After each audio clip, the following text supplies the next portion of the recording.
चलते रहो, पृथ्वी पर याद कहो, इतना जाना मत रुदन करो। बस ये दारुण कथा सुनो, अब दोबारा ना मैं सुन सकूंगा। लौट कर दाओ फिर से दुष्टों का चिन्ह मिटा दूंगा।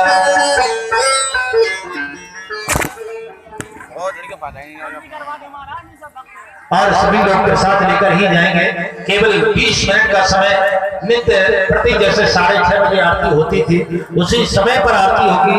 तो कोई भी भक्त जन माता बहन बिना प्रसाद के नहीं समय है। ऐसा नहीं कि ज्यादा समय, वैसे तो कृष्ण जन्म के दिन वैसे भी समय ज्यादा हो जाता है, लेकिन आप लोग बिना प्रसाद के कोई ना जाए और समय पे ही हम कथा का विराम करेंगे। तो यहाँ पर पृथ्वी माता को जो गौ रूप धारण किए हैं, समझाया कि तुम भी जाओ शीघ्र, धरो यादवी रूप और यादव कुल में आऊंगा बनकर यादव भूप। तो कहते हैं भैया ये यदुवंश कहाँ से चला?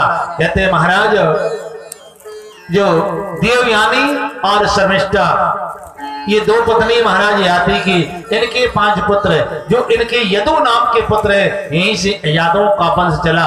और चंद्रवंश बोले अत्रि ऋषि के द्वारा जो चंद्रमा नाम के पुत्र, यहीं से चंद्रवंश चला।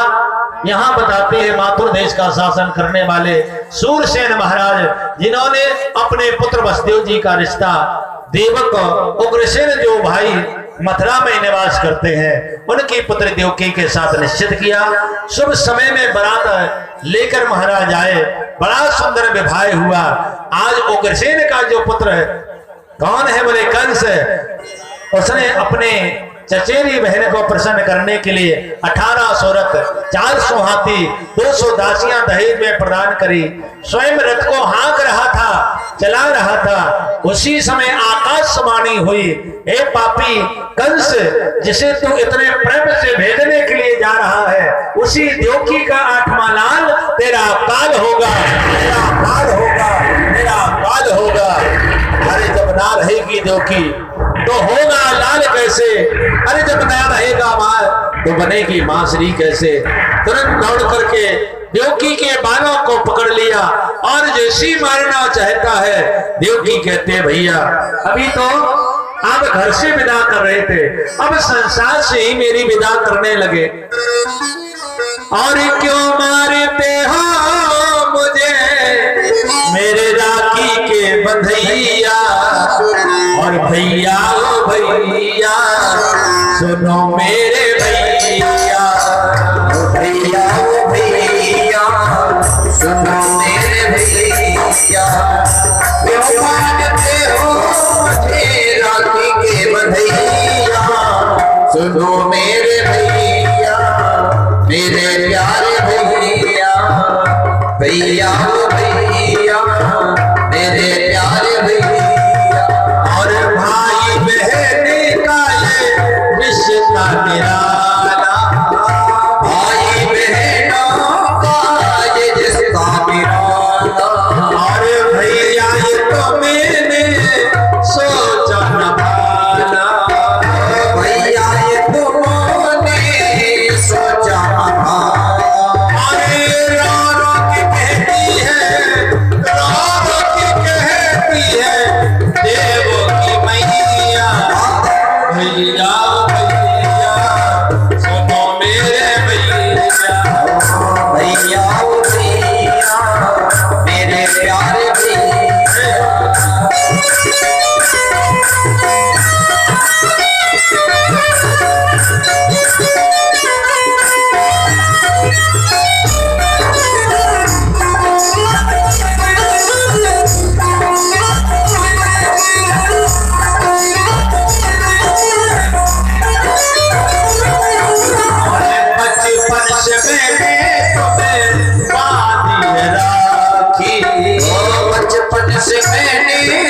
कर यदि अपनी बहन का ही वध कर दोगे तो आपका नाम कलंकित हो जाएगा। बोले आपने सुना नहीं ये देवकी का 8वां लाल मेरा काल है? तो बोले देवकी तो आपकी दुश्मन नहीं है, मैं आपके सामने प्रतिज्ञा करता हूँ देवकी को जितनी भी संतान होगी मैं आपको दे दूंगा, आपको सौंप दूंगा, बस इन्हें मत मारिएगा। तो बोले मेरे यहाँ कारागार में बंदी गृह में रहना पड़ेगा, स्वीकार है। लेकर के आए, कारागार में बंद कर दिया देवकी वसुदेव को। देवकी ने कहा ये आपने क्या किया, मेरे पीछे अपने प्राण संकट में क्यों डाले? बोले देवकी पति के रहते पत्नी को कोई मार दे तो पति का होना बेकार है। अरे पति को पत्नी की रक्षा करनी चाहिए, अबला की रक्षा करनी चाहिए, बुराई को टालना चाहिए, अच्छे कार्य को जल्दी कर डालना चाहिए। और मैंने समय को टाला है, समय बीता। देवकी को प्रथम संतान कीतमंत नाम था और तेसी बालक का जन्म हुआ। कंस के पास पहुंच गए, लो महाराज ये देवकी का प्रथम पुत्र, इसे तो मार दो। कंस ने कहा कोई बात नहीं, आप ले जाओ, 8वीं संतान हो तो दे जाना। अब जैसे लेके आ रहे थे देवर्षि नारद मिल गए। बोले क्या हुआ? बोले पहले पुत्र को छोड़ दिया कंस ने। नारद जी गए, अरे पागल हो गए हो क्या, तुमने पहले पुत्र को क्यों छोड़ दिया? बोले दुश्मन तो 8वीं संतान है। तो तभी आपने 8 लाइन खींची, कौन पहली कौन 8वीं? बोले ये पहली ये 8वीं। बोले 8वीं से गिन तो 8वीं पहली और पहली 8वीं। नारद जी ऐसी गिनती करा के गए कि सवाई 8वीं कर दी और सब पहले। अब जैसा तुम्हें करना है करो, हमें कोई दिक्कत नहीं। आखिर भैया कंस ने कहा ऐसा ना हो पहली 8वीं संतान बन के आ गया हो। दौड़ा दौड़ा गया और पकड़ा उस बालक के पैर को और दीवार से पटक कर उसके प्राण ले लिए। ऐसे भैया उसने 6 बच्चों को मार दिया। अब देव की मैया बड़ा रुदन करती है, इससे अच्छा तो मैं ही मर जाती तो ठीक था। लेकिन तभी समझाया चिंता मत करो, अब भगवान आएंगे तो सारा संकट दूर हो जाएगा।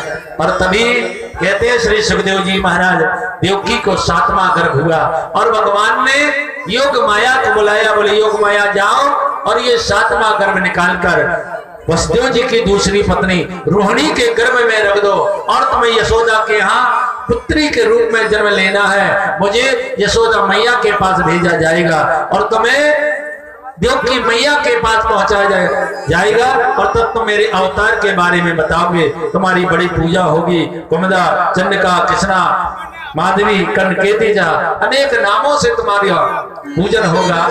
तो माया ने वो देवकी के गर्भ से निकाल और लाल का रोहिणी के उदर मध्य तत्काल।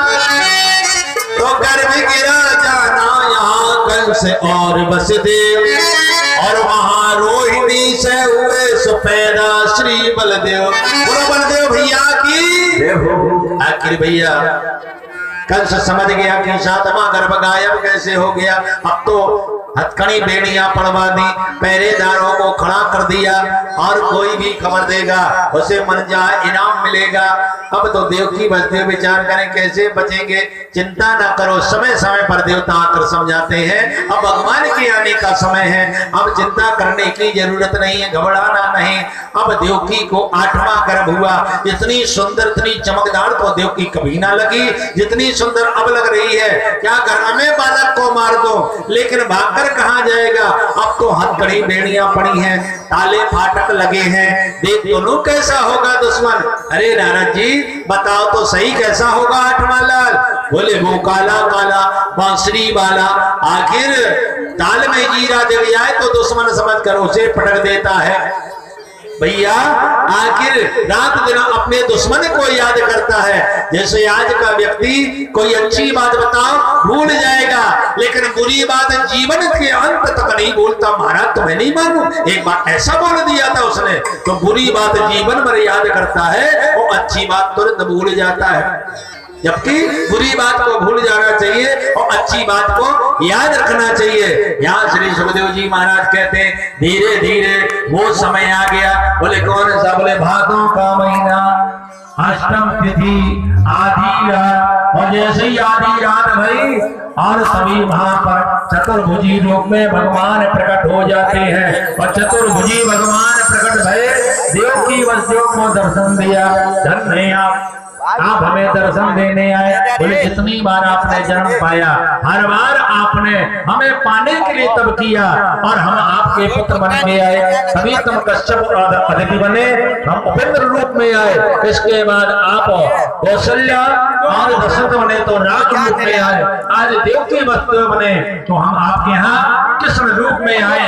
आखिर देवकी ने कहा प्रभु मैं तो आपके बाल रूप का दर्शन करना चाहती हूँ, तो बाल रूप का दर्शन करना चाहो तो फिर तुम्हें एक बात का ध्यान देना पड़ेगा। बोले कौन सी बात? बोले आपको हमें गोकुल भेजना पड़ेगा और गोकुल से नंद यशोदा के यहाँ से कन्या को लाना पड़ेगा। बोले स्वीकार है। और उसी समय क्या हुआ भैया?